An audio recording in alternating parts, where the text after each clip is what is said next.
మావాడు ఒకడు ప్రార్థన స్టార్ట్ చేస్తాడు. ఎక్కడ స్టార్ట్ చేస్తాడంటే ఫస్ట్ అక్కడ ఐక్యరాజ్య సమితిలో స్టార్ట్ చేస్తాడు. అయ్యా, ఐక్యరాజ్య సమితి భద్రతా మండలి సమావేశాలు జరుగుతున్నాయి తండ్రి, దేవా అని కాపాడు.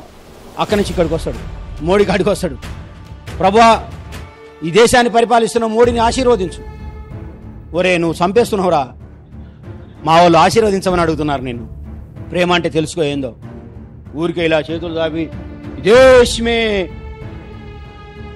గాంధీ, నెహ్రూ, బుద్ధుడు అంటాడు. ఏం ఉండదు, ఉత్తదే భౌతికమైన వ్యవహారం అది.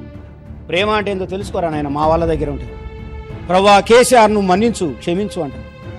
కేసీఆర్ను ఆశీర్వదించు అంటారు. పాలకుడు వాడు మాకంటారు. ఎమ్మెల్యేను దీవించు అంటారు. సర్పంచ్ కాడి దగ్గరికి వస్తుంది. ఎక్కడి నుంచి ఎక్కడి దాకా ఈ దేశ క్షేమం కోరుకుంటారు మా వాళ్ళు. మా దేశ నాయకులను, మా దేశ ప్రజలందరినీ వ్యాధి బాధల నుండి, కీడు నష్టముల నుండి, పాప బంధకముల నుండి నజరేయుడైన యేసుక్రీస్తు నామములో విడుదల చేయుచున్నాము.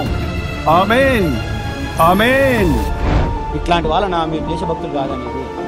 ఇట్లాంటి వాళ్ళనా మీరు ఈ దేశవాసులు కాదనేది? ఇట్లాంటి వాళ్ళనా మీరు అన్యమతస్తులు అనేది? ఇట్లాంటి వాళ్ళనా మీరు దాడులు చేసేది? ఎంత దుర్మార్గం అనిపిస్తుంది.